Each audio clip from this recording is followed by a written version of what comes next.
And now, here are your hosts, the Schnitzel Boys. Showing a little more.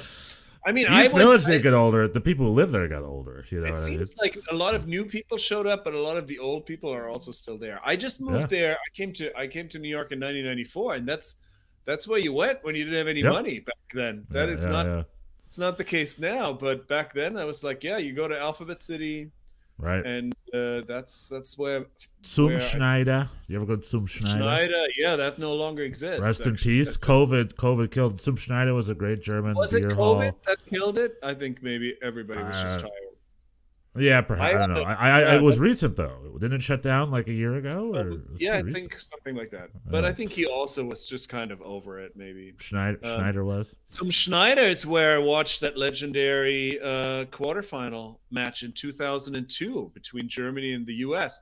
And I was pretty stressful and it was very crowded there. And I was like, if this goes well, I'll never make fun of American soccer again. And it did go well. And it went pretty well, didn't it? Yeah. Yeah, Torsten Frings' handball. Torsten Frings' handball. U.S. fans will still talk about that today. I'm not defending it. I'm not saying we should have. We could have easily lost that game. I'm not. The other funny thing that happened that day was that this was an all-nighter for me because we went to the West Village previously with my friend Mark Faison. We went to Fiddlesticks in the West Village to watch the England-Brisbane game at 2:30 a.m. So then that great Ronaldinho free kick, I think, right? This was This was this was in Korea that year. So Korea and Japan, it was weird times. So 2:30 a.m. Then we had some breakfast in one of those 24-hour diners. Then we went to some Schneider for the 7:30 kickoff. And there was a friend of ours, who just kept everybody drinks. I was very, very drunk and then staggered home at like 9:30 a.m. And my Puerto Rican neighbors on the block were like, what's up with this guy? But then I realized as I was going to bed, I had dental surgery scheduled for later that afternoon. So I slept for a few hours. And then made it to this dentist, who fortunately was Romanian, and he could still smell the alcohol. He was like, what's going on? But then he was also European, so I could explain the situation. Yeah. It was a World Cup night. But also, if you're gonna get dental surgery, I can't imagine a better preparation than drinking all night and being drunk. Yeah, it's all fine. It was all. I don't remember any of it. Yeah, it was good. Well, eine geht noch. Eine geht noch. Eine ging noch ein. Yeah. Eine geht noch ein. Oh my God, there were people, because I think this was the first time that Zum Schneider, the place you mentioned, became sort of notorious for, soccer watching and German soccer watching. And this game, and so throughout the World Cup, this had been building. And this game, because it was Germany against the U.S., was a huge thing. And CNN was there. There was TV. So it was like a huge production. And so afterwards, people just went nuts. People were taking their shirts off and standing on tables. Also, Zum Schneider has like an outdoor element to it, so sometimes they'll broadcast it on a screen and it'll be on the street. Like, it's a cool. I watched some. I think I was there for either World Cup or Euro Cup or both. The last couple times I was there, it was one of my favorite watching spots. I just love any city really, but in New York, that's where I first experienced this. I just love going to bars and going to watch parties. Like did you ever go to Nevada Smith's back in the day? Sure, yeah. On 3rd Avenue, on 3rd Ave, on 11th, I think. 3rd and 11th, or 3rd and 10th. It was a little soccer bar owned by the Irish mob or something, and it was just New York City's like first big soccer bar, and you can go there every morning on Saturday at 7 a.m. and be packed to the brim with people watching soccer. I remember watching the Red Bulls run to the MLS Cup final in 2008 there, and we're shoulder to shoulder packed in that little bar. It was just so much fun, and that bar shut down and reopened as a totally different bar, so that sort of died and it moved on to other bars. But just the idea of going to bars and watching with people, it's almost as good as being in a stadium. So totally. And New York City is great for that. During the World Cup, for every country you can find the special bar, you know, where the go to Queens, especially in Queens. You go to Queens and watch with the Greeks or watch the Argentinians or whoever you want to watch with. Very much so. And also, New York is just a city of bars. There's like 10 bars. There's like 5 bars in every block.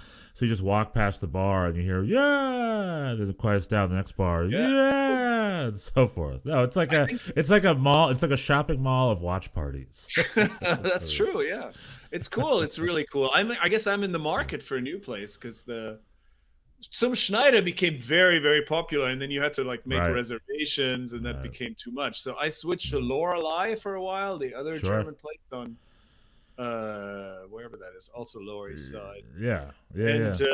And then, but now for the last World Cup and the last Euro, I went to the Black Forest Cafe because it was so close to my house, and they have a big screen.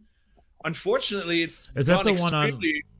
That's one on Lafayette, right? That's one on Lafayette, I think. I used to go there. I think there might be a couple. No, this one's on. There's 2 locations. This one is. The one I'm talking about is in Brooklyn, right by the Barclays Center. That's what I'm talking about. This might be a different one. The one I'm talking about was literally a block away from my house that I just moved out of on Smith Street. Smith between Smith and Warren. You know what? I think they do have 2 locations, and I would go to the one at the Barclays Center. Several places. Yeah. But anyway, I like that place, except the memories are horrendous because it's the last World Cup and the last Euro did not go all that well. And so I have kind of I have sort of bad association. So I don't know. I'll have to find a new place. You're in Greenpoint now. I think in Williamsburg, the big bar was Woodworks or Waxworks or something like that. Yeah, they also don't exist anymore. Yeah. Oh, they really? Didn't make it either. Yeah. There's Banter in Williamsburg, which is a cool that's a cool soccer bar. Like that's also an NYCFC bar. I go there sometimes to watch NYCFC away games. That's the side of where I won a prize for knowing that Tommy McNamara's favorite animal is a penguin. Oh wow, that's very, very cool. I was about to say my go-to pub was always the Black Horse Pub in Park Slope on which I also very much enjoyed, especially in my previous.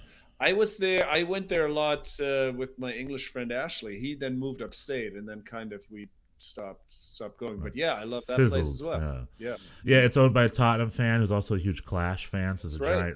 There's a giant shrine to the Clash on the wall.